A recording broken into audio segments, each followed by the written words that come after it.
नमस्कार श्रोते हो. साहित्य पंढरी कथाकथन चॅनलवर तुम्ही ऐकताय पोपटराव भसे लिखित धमाल ही कादंबरी आणि आज 9वा भाग.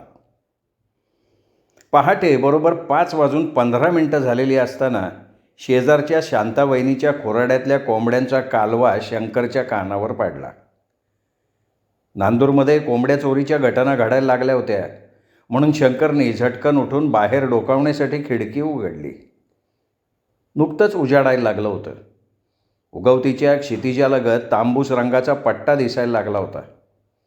शांतावहिनीच्या अंगणात उभ्या असलेल्या दोघांकडे त्याचं लक्ष गेलं. दोघेही मंदिर आळीतले वाटले. एक कुबड्या तर दुसरा कांडेसर. ओळख पटायला वेळ लागला नाही. एक कत्या चव्हाणचा बाबण्या तर दुसरा धर्मा कांबळेचा हाणम्या होता. शंकरनं खिडकीतनं लागोपाठ 2 शिट्ट्या मारल्या. त्याबरोबर हातातल्या बारदानाच्या गोण्या अंगणात टाकून ते ओढ्याकडे चिंगाट पळाले. त्यानंतर मिनिटभरानं सदाभाऊ दार उघडून अंगणात आला. खुराड्याला दार म्हणून लावलेला दगडी पाटा ते बाजूला सरकवत असताना कोंबड्यांनी कालवा केलेला असावा. शंकर खिडकीतनं म्हणाला, भाऊ 2 कोंबड्या चोर आलते. कोण होते ओळखलं का? नाही, त्यांची तोंड झाकली होती, ओळखता नाही आले. पळाले ओढ्याकडं. वहिनी काय अजून साखर झोपेत आहेत का? ती घोस डाराडूर गोरत होती, डोळे चोळत कशी बशी उठून बसली. मग शंकर आपल्या अंथरुणावर जाऊन पडला. त्यावेळी त्याला आज 1 एप्रिल असल्याची आठवण आली. त्याबरोबर त्याची विचारचक्र भिंगरीसारखे गरागरा फिरायला लागले. 10-12 मिनिटांनी तो उठला. फटफटीत झालेलं होतं म्हणून खाली गेला. आबांची आंघोळ चालली होती. मागच्या दाराबाहेर ठेवलेल्या बंबात सुंदर सरपण टाकत होती तर गोधा पाणी ओतत होती. सुंदरने विचारलं, आज लय लवकर आगमन झालं भाऊ? आंघोळ करून महादेवाला अभिषेकाला जायचे. काय नवस केलता? मामाच्या पोरीला माझी लॉटरी लागू दे असं महादेवाला साकडं घातलं होतं. गोधा बाय, शंकर भगवान आज तुझ्यावर प्रसन्न झालेला दिसतोय. बघ बाई, चुली पुढं जाऊन बसायला सांग. आत्यानं आंघोळ करायची. अंग लय जड झालं म्हणतात. अगं माई अजून झोपली आहे.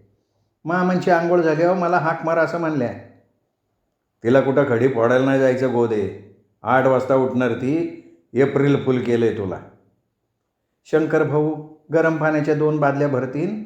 माई घरातल्या विलायती न्हाणीत आंघोळ करन, तू इथल्या देशी न्हाणीत कर.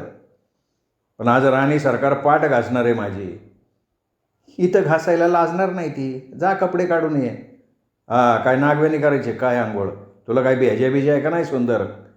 केली का तू रामप्रहरी सुरुवात? पाणी उतरून ठेव, पोट काळा मारायला लागलंय. बरं झालं आंघोळीला बसला नाही तर मधी सुटायला लागलं असतं. आंघोळ झाल्यावर माई शंकरला म्हणाली, शंकर तुला रात्री वाण्याच्या दुकानातनं बेसन पीठ आणायला सांगितलं होतं ना? लक्षात नाही राहिलं. काय करायचे? अरे बटाटवडे करायचे. उद्या कर. बटाटे ठेवलेत उकडायला. आता घेऊन आला असतं तर बरं झालं असतं. मला महादेवाला पाणी घालायला जायचं आहे. अरे अजून यांची आंघोळी व्हायची आहे. महादेवाला पाणी घालून शेवयाच्या सोऱ्या आणायला पहिल्यांदा मावशीकडं जा आणि मग तसंच वाण्याच्या दुकानातनं बेसन पीठ घेऊन ये. वडे तळायला किती वेळ लागणार आहे? आबानं कुठं पाठवलं? ते गेले असतील डेअरीकडं. येता येता त्यांना पाव आणायला सांगितलं आहे. मिरच्या तळून ठेव माई. मांडणीवरचा गडवा घे, शंकर म्हणाला. शंकर कवडीच्या बाजूकडून तालमीच्या वाटेने हातात गडवा घेऊन गेला. मंदिरापुढच्या तळ्यात गडवा भरून गाभाऱ्यात गेला. महादेवाला पाणी घातलं. प्रदक्षिणा घालून मावशीच्या घराकडे जाताना हातात पाण्याचं डबडं घेऊन भिवात येता त्याला घाईघाईनं कवडीकडे जाताना दिसला. पण मावशीकडे जायच्याऐवजी तो तालमीकडे गेला. तालमीला वळसा घातला आणि भिवा तात्याच्या घराकडे वळला. रंगा काकू रिकामा हंडा घेऊन नदीकडे निघाली होती. शंकर धावत येऊन तिच्या पुढे उभा राहिला. छातीवर हात ठेवून दम खात घाबरल्यासारखा म्हणाला, रंजा काकू. काय रे? भिवा ताता झाडाला गेला होता का आंबा काढायला? का रे बाबा काय झालं? तात्या धारेच्या आंब्यावरनं पाडला. हात मोडला असणार. बेशुद्ध पाडलाय. दवाखान्यात ताबडतोब न्यायला पाहिजे. पळा पळा, मी खंडू मामाची रिक्षा घेऊन येतो. रंजाबाई गर्भगळीतून मड्डीशी खाली बसली. धाय मोकलून नूर बडवत आक्रोश करायला लागले. शंकर म्हणला, धीर सोडू नका काकू. तात्या खालच्या फांदीवरनं पाडलाय. डोक्याला अजिबात मार लागलेला नाही, उठा तुम्ही. शंकरनी दंडाला धरलं, रंजाबाईला उभं केलं. त्याबरोबर ती कवडीकडे तोंड बडवत धावायला लागली. मग शंकर मावशीच्या घराकडे वळला. मावशीने त्याला विचारलं, काही सकाळी सकाळी आला बाबा? महादेवाला पाणी घालायला गेलतो. येताना मावशीकडून शेवयाचा सोऱ्या आणि वाण्याच्या दुकानातनं बेसनपीठ घेऊन यायला माईनी सांगितलं.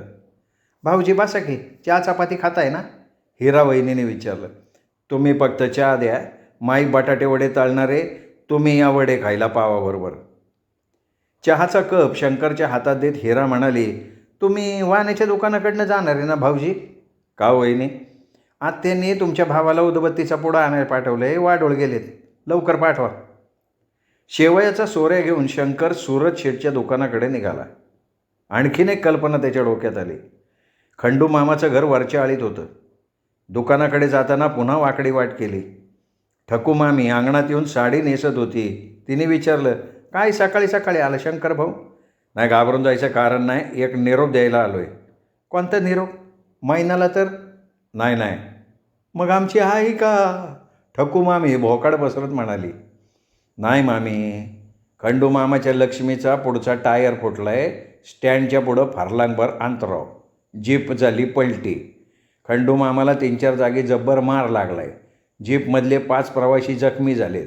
एसटीत घालून सगळ्यांना दवाखान्यात न्यायचं आहे, पळ लवकर. ठकूबाईचा आकांत आणखीन वाढला. ती सुद्धा छाती बडवत स्टँडकडे पळत सुटली. तिच्या घराच्या दाराला कडी घालून शंकर गालात हसत चावडीकडे गेला.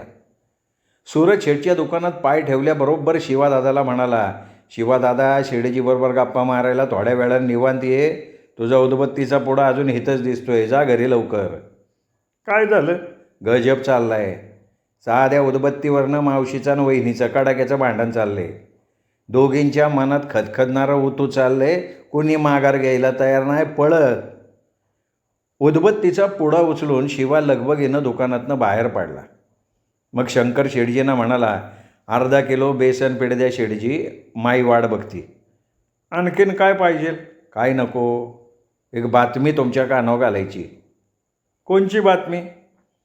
तुम्ही आत्तापर्यंत एकदाही सेल टॅक्स, इन्कम टॅक्स भरलेला नाही. तुम्ही रेशनचा आणि राखेलचा काळा बाजार करता. स्वस्तात चोरीचा माल आणून चढ्या भावानं विकता, म्हणून तुमच्या दुकानावर डिपार्टमेंटची दाढ पाडणार आहे. शेडजीला क्षणार्धात घाम फुटला. थरथरत्या हाताने त्याने बेसनपुडा शंकरच्या हातात दिला. घाम पुसत म्हणाले, तुला कोणी बातमी दिली? मला तुमच्या भानगडीत पाडायचं नाही शेडजी. पाटील सरपंचांना सुगावा लागला असणार, त्यांना गाठा. जे काय काळं बेरं असेल ते खरं खरं त्यांना सांगा. मग शंकरने घरचा रस्ता धरला. माई वैतागली असणार म्हणून वाटेत कुठंच थांबला नाही. घरात शिरण्यापूर्वी सदाभाऊ अंगणात दिसला. त्याने विचारलं, काय मळ्याकडे निघाले का भाऊ? हा ना, कांदे बटाटे एका वेळी आले काढायला. 10-12 मॉलची माणसं घेतली. अरे तुम्ही कधी 20वा घेता का नाही? दिवस रात्र एक करताय. अरे मी बांधाव जाऊन बसतो फक्त. मजावा बिगेने. मग शंकर घरात शिरला. आबांनी लगेच आवाज वाढवला, तुला ना काय टाईम टेबलच राहिला नाही पोरा. तुम्हाला लय भूक लागलेली दिसते आबा. बटाटे वडे कधी खाल्ले नाही वाटतं. असं म्हणून शंकर आत गेला. त्याला बघताच माई कडाडली. कुठं गोट्या खेळत होता रे? किती वेळ वाट बघायची माणसाने? मी कारण सांगितलं तर तू विश्वास नाही ठेवणार. कुठं डोंगर कोसळला? उदबत्तीच्या पुड्यावरनं हिरा वहिन्यान मावशीचं कडाक्याचं भांडण चालू होतं. समजवलं मी तरी कुणी माघार घ्यायला तयार नव्हतं. शेवटी काकांना हातात काठी घ्यायला लागली. मी तर लय हादरलो होतो. उदबत्तीचं काय म्हणलं तू? ते तू मावशीला विचारायला जा. त्या दोघींच्या मनात बऱ्या दिवसाची खदखद होती. त्यांना काहीतरी निमित्तच पाहिजे होतं. मग शंकर सोऱ्या आणि बेसनपुडा माईसमोर ठेवून बाहेर गेला. शांता वहिनी अंगणात दिसली नाही. तिच्या दारात जायला लागलं. दारातून घाबरल्याचा आव आणून शंकर म्हणला, शांता वहिनी. काय हो भाऊजी? शांता वहिनी, अहो सदाभाऊ कवडीजवळ चक्कर येऊन पाडलाय. खंडूमामाच्या जीपमधनं त्याला दवाखान्यात चालवलं आहे. स्टँडाच्या जवळ बोलिवलं तुम्हाला. तुम्हाला कोणी सांगितलं? मी महादेवाला पाणी घालायला गेलतो हो. दाराला कडी घालून शांता धडधडत्या काळजाने स्टँडकडे पळत सुटली. शंकर आबांजवळ जाऊन बसला. आबांनी विचारलं, आता पुन्हा कुठं गेलता तू? काय हागायला मुतायला जायला पण तुमची परवानगी घ्यायला पाहिजे का? का मला चाकरीचा नोकर? तू शंकर राईचा पर्वत करू नको बाळा. कुठं नाश्ता करून नाही ना आला? काय बोलताय आबा, तुमच्यासारखी मला पण लय कडाक्याची भूक लागली. कोणाचा उकेरडा खाद्याला गेलता तू? बरी आठवण करून दिली. तुम्ही तालमीचा नाद पार सोडून दिला असं पांडू मामा विचारत होते. चंपा वहिनीने हाकलून दिल्यावर दुसरीकडं कुठं जाऊन बसन बिचारा. तालमीत जोर काढायचा, आता काय माझं वय आहे का रे? रोज चुलीपडं बसून तुमचं रक्त जळत असणार आबा. तेवढ्यात बबण्याची बहीण बारकी प्लॅस्टिक पिशवीत किलोभर मासे घेऊन आली. तिला दारात बघून माईने विचारलं, का ग बारके? अहो, बबण्यानं तुम्हाला मासे द्यायला पाठवलंय. शंकर भाऊला मासे दे, पैसे मागू नको, द्यायला लागला तरी घेऊ नको असं म्हणला. मी ये की आत. नाही, बाबण्याने लगेच घरी बोलवलं माई.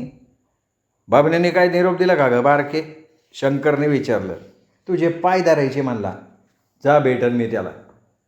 त्यांचा वडेपाव खाणं चालू असताना शांता आली. तिला बघून माई म्हणली, ये शांता ये. अहो आत्या, तुमच्या यशुपुत्रानं समद्या नांदूरमध्ये धमाल माजवली. काय सांगतेस? काय केलं आता त्याने? शंकरकडं रोखून बघत माईने विचारलं. अहो, एप्रिल फुल केलं. भाऊजी मानलं तुम्हाला. पाय कुठे तुमचे दाखवा. सुंदर, आ वासून काय बघती? वहिनीला बसायला पाठ दे. माई, वड्यापावची डिश भर. वहिनी, तुम्ही बसा. नवऱ्यासाठी 4 अश्रू डाळल्यानं त्याचं वय वाढतंय वहिनी.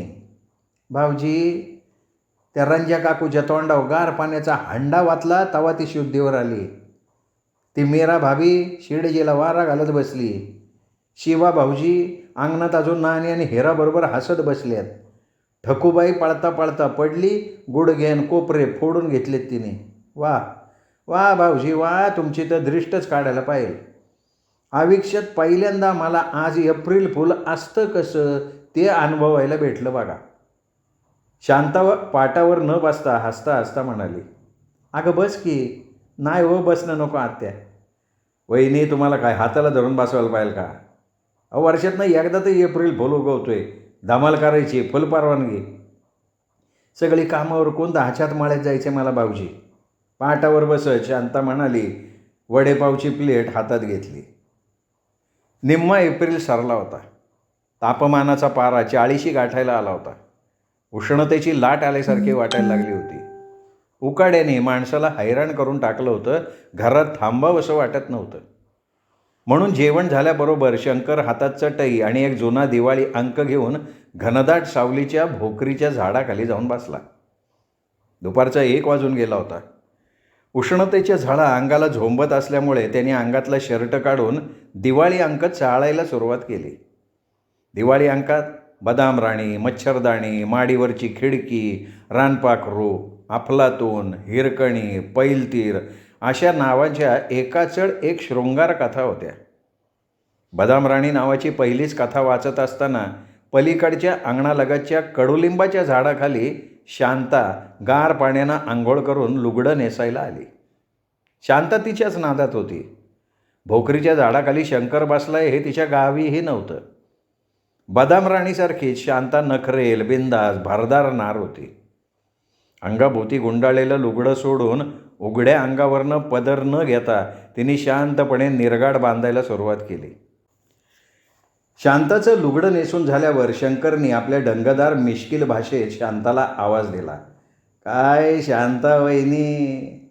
अगं बाय, शंकर भाऊजी तुम्ही? सदा भाऊ अजून घरातचे वाटतं. तुम्ही झाडाखाली कधी येऊन बसला? अहो, जमाना झाला वहिनी. काय दिवसाचा मधुचंद्र साजरा केला वाटतं. काय बोलताय भाऊजी? रात्र भांडली नाही आम्हाला. अंगातून घामाच्या धारा व्हायला लागल्या म्हणून दुसऱ्यांदा गार पाणी अंगावर घ्यायला लागले. मग लुगडं नेसायला आत तरी जायचं ना. लिंबाची सावली यावेळी लय थंडगार असते. आजूबाजूला कोणी नसणार म्हणून बिनधास्तपणे लुगडं नेसले. काय झालं त्यात? तुम्हाला काय हेव भरलं काय भाऊजी? आता हेव भरलं तरी सांगायचं कोणाला? माझ्या उभेची सोय नाही ना झाली. आमचा आंबा अभ्यास झाडावरच आहे. पाड लागायचा, नंतर आडीला घालायचा. कधी पिकल सांगता येत नाही. मी काही सदाभाऊसारखा नशीबवान नाही वहिनी. गोदा तुमच्यासारखी चतुर आणि सुंदर नाही, पण ती माझ्यासारखी नखरेल, फटकळ आणि बिंदास पण नाही भाऊजी. अहो, सौंदर्याचं काय घेऊन बसले? दगडाचं सोनं करू शकाल तुम्ही. लक्षात घ्या, सौंदर्य फक्त रंगावर अवलंबून नसतं. आफ्रिकेला जाणं शक्य नाही, माद्रासला जाऊ शकाल. तिथली सगळीच माणसं काळी आहेत. लक्षात घ्या, गोदा कामसू आहे, गरीब आहे, शांत आहे. मनात कोणचा बी किंतु आणायचा नाही भाऊजी. माझ्या मनात किंतु असताना आता मी लग्नाला तयारच झालो नसतो वहिनी. तुमचं मत ऐकायचं होतं मला, म्हणून तुम्हाला बोलतं करायला लागलं. जेवले का? आता पाणी पडल्याबरोबर बाहेर येऊन बसलो आहे. दहीभात खात आहे का? तोंडी लावायला डाळ वडे तळलेत, लोणचं आहे, पापड आहे, चटणी आहे. तुम्ही जेवलं नाही अजून? नाही ना, सकाळी इडल्या केलत्या, आदाशासारख्या बाका बाका खाल्ल्या. आता कशी भूक लागन? या जा जेवून या. अहो, जेवल्या पापणे मिटायला लागतील. शांता घरात गेल्यावर 10-15 मिनिटांनी गजरा आली. शंकर झाडाखाली बसलेला दिसला. जवळ आल्यावर शंकरने अपूर्वाईने विचारलं, आज कशी काय वाट चुकली? लग्न अवघ्या 3 दिवसावर आले. वेळ मिळाला म्हणून तुला सांगायला आले. खाली बसणार नाही का? बसते, पण 15-20 मिनिटापेक्षा जास्त वेळ थांबणार नाही. का एवढी बिझी आहे का? 3 वाजता हातावर मेहंदी काढायला मंदा येणार आहे. हात रंगवायला कधी शिकली मंदा? जमाना झाला, तुला माहीत नाही वय? नाही ना, लय छान मेहंद्या काढती ती. हां हां हां, बोरगाव माणगावपर्यंत जाते कधी कधी मेहंदी काढायला. म्हणजे ऑर्डर घेते का मेहंदीची? नाही नाही नाही, फक्त नातलगांच्याकडं आणि मैत्रिणीकडं जाते. तुझ्या नवरीची भानगड ऐकायला मिळाली. खरी आहे रे, फसल्यागत वाटायला लागलं आहे. नशीब माझं, दुसरं काय, कुणाला दोष देणार? तुझ्या रूपा गुणाला भाळून चूक दुरुस्त होण्याची शक्यता वाटते बरं का गजरा. तसं घडलं तर बरं होईल. 4-6 महिने वाट बघू असं ठरवलं आहे. मामा मामींना माहिती झालं का? झालं असेल. अधूनमधून त्यांची कुजबूज चालू असते. पहिल्यासारखे उल्हाशी नाही वाटत. तुमच्या लग्नाची तारीख ठरली? ठरली ना, 23 मे. एवढ्या लांबची? शेतातली कामं उरकायची. लग्नाला येशील ना? येईन की. माझा तुझ्यावर जीव जाडला होता शंकर. तू माझ्यापेक्षा 2-2.5 वर्षांनी मोठी आहे. नसतीस तर प्रभू आम्हाला थोका लावला असता मी. मला तू लहानपणापासून आवडत होता. प्रभू तात्याची गोधा तुला देऊ केल्याचं समजलं ना, तेव्हा नशिबाला दोष दिला मी. मला थोडीफार तरी कल्पना द्यायची ना. अरे गोधा परकी नाही ना, म्हणून मन नाही मोकळं करू शकले. गजरा विधिली की टाळता नाही येत. तुझ्यासारखा मी पण म्हणावं तेवढा आनंदी नाही. पण जे पदरी पडणार आहे ते जास्तीत जास्त सुख शोधत राहणं, त्यात समाधान मानणं इतकंच आपल्या हातात. लग्नाच्या दिवशी तू दिवसभर मांडपत पाहिजे. तू सांगायची गरज नाही. आणि माझे बी लग्नात तू दिवसभर पाहिजे. अगं मी तर तुला निरोप देईपर्यंत थांबणार. 12वी पास झाल्यानंतर आबाने तुला दुसऱ्या लग्नाची परवानगी दिली कानावाले. माझी समजूत घालण्यासाठी म्हणले असतील. उद्याचं काय सांगावं? मी समाधानी नसलो तर यात गोवादाचा काय अपराध नाही. त्या अशरफ पोरीवर अन्याय केल्यासारखं होईल. म्हणजे गोदा मामाची मुलगी आहे म्हणून सांगत नाही तुला. माझ्यावर होरपळण्याची पाळी आली तर देशील का न्याय? उद्याचं काय सांगा? तरी पण गोदा माझी बहीण नसायला पाहिजे होती शंकर. अगं असणं नसणं सगळं प्रारब्धात असते. तू दैववादी नाही ना. तुझ्यासारखे रंगडंग छक्के पंजे मला माहिती असते मग काय अडचण नव्हती. मंदासारखे माहिती करून घ्यायचे का? आत्ताच काय सांगू शकत नाही. का ग उठली? अरे मंदा आली असेल. आली तर राहील की थांबून. नांदूर सोडून काय जात नाही ती.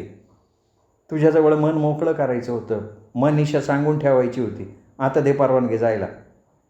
आपली गाठ नेमकी खिंडीत पडल्यासारखी वाटते बरं का मला.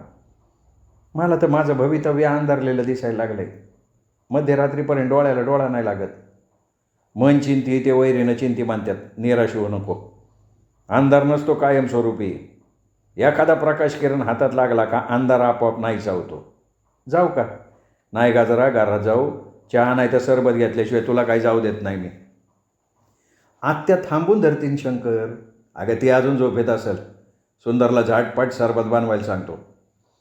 मला उद्या 11च्या गाडीने चुडा भरायला बोरगावला जायचे. तू येणार असलास तर काळजातली हुरहुर थोडी कमी होईल. तुझा आजार काय म्हणतोय? बरा होत आलाय. डॉक्टरांना विचारल्याशिवाय गोळ्या औषधं थांबवायची नाहीत. उद्याचं सांग की. नाही काम काहीच नाही, मला यायचा प्रयत्न करतो. 2-3 तास तुझा सहवास लाभावा अशी इच्छा व्यक्त करायला लय उशीर केलाय तू गजरा. तू महाबिलिंदर आहे रे, बोलणार एक आणि करणार दुसरं. अनेकांनी माझ्याबद्दल हा असाच गैरसमज करून घेतलाय. त्याची सगळ्यांना 1 एप्रिलला प्रचिती आली. तू घरात पण अशी धमाल करत असणार. चल बाबा, तुझ्या गप्पा काय थांबायच्या नाहीत. दोघं घरात गेले. माईला जाग आली नव्हती. गोधा मधल्या दालनात गव्हातले खडे निवडत होती. सुंदर परातीत तांदूळ घेऊन बसली होती. त्यांना बघून सुंदर पाणी आणायला आत गेली. गोधाने विचारलं, अगं कधी आली गाजरा अक्का? झाला की अर्धा तास. मग आत नाही आली? तुझ्या नवऱ्याच्या गप्पा गोड लागतात. सुंदर बाहेर आल्यावर शंकरने विचारलं, आपल्याकडं लिंबू आहे ना सुंदर? आहे की. सरबत बनवू? सरबतासाठी माठातलं पाणी घे. थोडे शेवया वेळू का गाजरा अक्का? नको बाई, सरबत कर झटपट. गोधाजवळ बसत गाजरा म्हणाली. गोधानं काम थांबवल्यावर विचारलं, नांदूरमध्ये करमलं ना गोधा तुला? हा, पहिले 4-8 दिवस नाही करमलं, आता झाली सवय. याचं उपरोधिक बोलणं तुला कळतं का? समजलं तरी मी मनावर नाही घेत. सगळीकडंच खऊट खोडकर माणसं असतात अक्का. गोधी आता मुकी नाही राहिली गाजरा. चिकोडीचा खाकाना नांदूरचा वानवळा झालाय असं आई आणि बाबा म्हणायला लागलेत. सुंदर सरबत होतंय का नाही? आणखी. आणते ग बाई, आणते. श्रोते हो, तुम्ही ऐकताय पोपटराव भसे लिखित धमाल ही कादंबरी. आजचा हा भाग इथेच संपला. पुढचा भाग ऐकण्यासाठी उद्या भेटूयात साहित्य पंढरीवर. नमस्कार.